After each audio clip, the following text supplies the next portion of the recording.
ازيكم يا شباب. فيديو النهارده هيكون عن فيلم رانديفو اللي انا شفته زمان كتير جدا. الفيلم فيه مين بقى؟ سمية الخشاب واحمد زاهر وفتحي عبد الوهاب وخالد ابو النجا. المهم طبعا انا في خلال الفيلم هقول اساميهم، ممكن اقول اسم حد من الشخصيات. في معظم الفيديو هتلاقيني بقول اسامي الممثلين اللي في الفيلم، اسمائهم الحقيقيه، ممكن ما اقولش اسمائهم في الفيلم. المهم بيبدا الفيلم اننا بنشوف تهاني بتجهز علشان تنزل وانها شغاله فتاه ليليه. نشوف واحد في الميكروباص سايق بيتحرش في ظهرها، عمال يهرش لها تقريبا، فاكر انها جربانه ولا حاجه، وتقوم ضرباه. بعدين نشوف ان الشباب نازلين عشان يشقطوا واحده والثلاثه خايفين وبيتعازموا على بعض. بعدين نشوف ان هم شافوا تهاني وبيتعازموا على مين ينزل، وهي بتزهق وبتروح ليهم تقول لهم معاكوا شاحن؟ اصل الموبايل فصل. يرد احمد زاهر ويقول ايه؟ معانا الثلاث شواحن. يا ولد معاكوا شاحن موبايل؟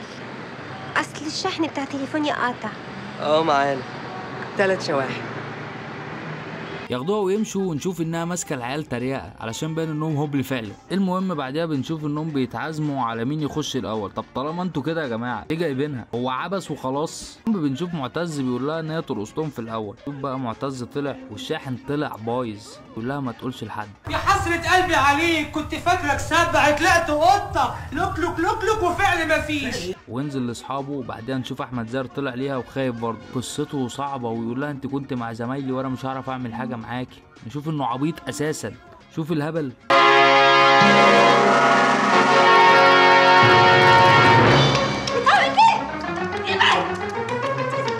يفضل يعيط وينزل ويخلي صاحبه اشرف يطلع. يا فرحة امك بيك يا يقول لها انت بتعملي كده ليه في حياتك؟ مأساة ولا حالة اقتصادية؟ ده عبث، انت اخصائي اجتماعي في مدرسة يا عم. بنعرف ان الثلاث شواحن سامسونج وهي شاحن نوكيا، مفيش توافق يا باشا ما بينهم. بنشوف احمد زاهر اغمى عليه ويروحوا المستشفى وهي معاهم. المهم بنشوف فتحي عبد الوهاب بيروح لابوه علشان يكملوا فلوس المستشفى وياخد منه الكارت. وبنشوف انه بيدخل باسورد الفيزا. شوف كده، ده مش باسورد فيزا، ده رزع، ده الماكينه شخرت في صمت. المهم اخد الفلوس وصاحبه فاق، وتاني اتكلمت معاه وقال لها ان امه مش هتهتم بيه وهتشتمه وهتهزقه لو عرفت اللي حصل. تعالى انتوا عايزين تطلعوا الكلب اللي جوايا. ونعرف ان عنده مامي ايشوز، وتقول له انك عيل مسهوك، او فعلا مسهوك، وتفضل ترغي معاه وان حالتها صعبه، كلام ملوش لازمه. المهم بعديها بتمشي وتتفق ان هم هيبقوا اصحاب واخوات. بس نشوف عيال بيعكسوها، ونشوف عم ضياء حبيبي، بس نشوف ان هي جايه بتضربهم، ونشوف بقى ان هم نزلوا عشان يتخانقوا معاهم. انا منبهر الصراحه ان هم ضربوهم بجد، انا كنت فاكر ان هم هيتضربوا. المهم بنشوف واحده بتكلم معتز وهي صاحبته ويوصلها، ونعرف ان العلاقه مش مستقره علشان هو سيء، عايز ياخدها تقعد معاه في البيت السيء. تقولش بقى الواد سوبرمان ومخربط الدنيا اساسا، يعني انا مش فاهم انت عايزها ليه اساسا. المهم بنشوف امجد بيكلمها في التليفون وهو بيستحمى، وطبعا انا ما كنتش فاهم اللي بيحصل لاني كان عندي 8 سنين، كنت طفل بريء. بس لما شفت الفيلم حاليا فهمت، ويا ريتني ما فهمت.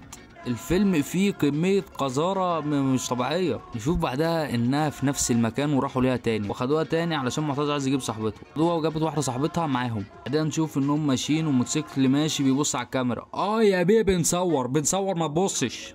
المهم بنشوفهم قاعدين وبيشغلوا اغاني وبيرقصوا سلو، ونشوف كاميليا هرموناتها ضاربه، حرمه سعرانه. المهم بنشوف ان احمد زاهر بيقول لتاني انه بيحبها، وهي تقول له لا. الواد ده عبيط فعلا يا جماعه.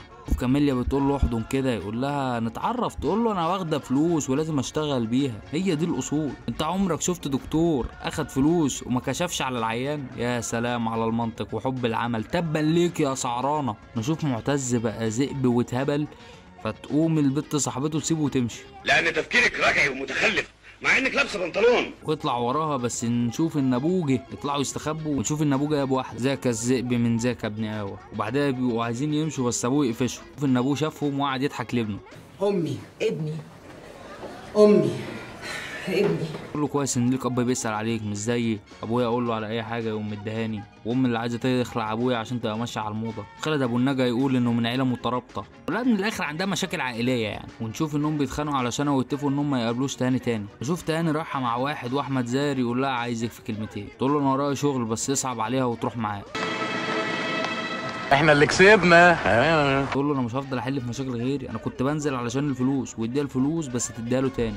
له انا ممكن اتجوزك، تقول له لا، ويبقى عايز يعمل حاجات سيئه، وتقول له سيبني واصحابه يجوا لي، وتسمع الكلام وتقول له مش عايز اعرف حد فيكم تاني، ويتخانقوا مع بعض، وتفضل تهزق فيهم وتسيبهم، وتنزل تركب مع الراجل اللي كان واقف لما احمد زاهر جه خدها اساسا في وقتها. الراجل ده مريب جدا، بيمشي وراها وموجود في المكان بتاعها كل يوم. المهم بتركب معاه وبيروح بيها مكان ناحيه الهرم، وبيقول لها انا اعرف عنك حاجات كتير، ويعمل عصير برتقان. وانا فاكر لما كنت بتفرج على الفيلم كنت بعمل عصير برتقان نوعه فروتي علشان ابقى بشربه مع المشهد. تقول لي ليه؟ اقول لك معرفش. المهم بيحط ليها قرص منوم ويقول لها الجمال ده كله كان معرفة حد. تقول له تعرفه منين؟ يقول لا انا رسول السلام كيوبيد الحب. انت عبيط ولا ايه اللي انت بتقوله ده؟ انت مين بالظبط؟ انا اللي انقذتك وانقذت البلد من الخوف. انا رسول السلام اللي من غير الدنيا تتملي ارهاب وحروب وفقر وجوع. انا كيوبيد الحب. يطلع كان زميل لرفعت، بتقول له انت حطيت في البرتقان، وتقول له انت اللي بلغت عليه، وضربه لا صراخي، وضربها بالكرباج. فجأة الفيلم يتحول ل 50 شيدز. بتشوف انها متشرحة، بعديها بتمشي ويغمى عليها. تشوف العيال راحت ليها المستشفى ويقولوا احنا اسفين على اللي حصل، ويشوفوا ليها شغل، وان كل واحد هيعلمها حاجة، كمبيوتر وانجلش وشغل السكرتارية. ونشوف معتز هيقول لابوه انه يشغلها معاه، وتقول انا مش هعرف اتعلم الحاجات دي، يقول لها لا هتتعلمي. ونشوف انها ابتدت تتعلم وراحت تقدم على شغل. ابوه كان رافض في الاول بس وافق لما شافها. ويفضلوا يغنوا، يفضلوا يقولوا تا تا تا هاني تا تا تا تا تا تا تا تي، ويفضلوا يقولوا تحت هاني تحت هاني. اسمع كده ده هبل يا جماعه والله. نشوف ان ابو معتز عايز يتجوزها بس هي ترفض وتقول له لا. بعديها نشوف بيتكلم مع صحابه عن اللي حصل، ونشوفه بيشرب في مكان عام في مول، مش عارف ازاي اساسا مع انه المفروض الكلام ده ممنوع. نشوف انهم بياخدوا معتز علشان يفوقوه، ونشوف ان تهاني رجعت للشغل ده تاني وبتتشقط عشان هما يكونوا هناك ويفوقوا معتز بالميه، ويروحوا يقولوا مش هتروحي معاهم. نشوف معتز بيتخانق ودماغه عليها ميه، شكله مضحك للغايه.